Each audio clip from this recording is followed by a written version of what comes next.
Israël qui souhaite mettre en place un passeport sanitaire, un passeport qui permettra à celles et ceux qui seront vaccinés de reprendre une vie normale dans les restaurants ou dans les lieux de culture. Une idée reprise cette semaine à l'Assemblée dans une proposition de loi des parlementaires de l'UDI.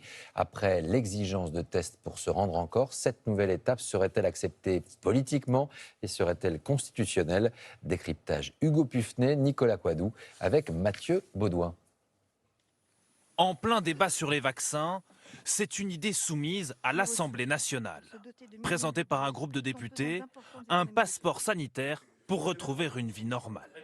Moi, je respecte absolument ceux qui ne veulent pas se faire vacciner, je peux les comprendre, mais je dis simplement que être vacciné et pas être vacciné, c'est pas la même chose. Vous avez le droit de ne pas vouloir conduire, vous passez pas le permis de conduire. Mais quand vous passez le permis de conduire, vous avez le droit de conduire. Et bien c'est la même chose, si vous vous faites vacciner, vous avez le droit de revivre normalement. Alors, comment fonctionnerait-il? Après avoir été vacciné, le patient reçoit un certificat, un passeport vaccinal.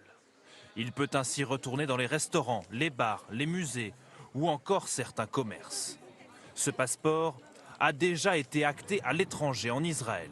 Dès le début de l'année prochaine, une fois vaccinés, les Israéliens n'auront plus besoin de s'isoler et plus de quarantaine après un voyage à l'étranger. Une compagnie australienne, Qantas, a elle annoncé que le vaccin serait obligatoire sur tous ses vols internationaux. Alors, ce passeport incitera-t-il les Français à se faire vacciner? Les réponses sont mitigées. Ça ne changerait pas, à mon avis, sur me faire vacciner ou non. C'est peut-être pas une solution long terme, mais en tout cas une solution pour revenir tout doucement à une vie sociale, quoi. Si on me demandait un passeport pour accéder, non, moi j'ai un peu l'esprit frondeur, donc de toute façon, j'irai pas vers ça.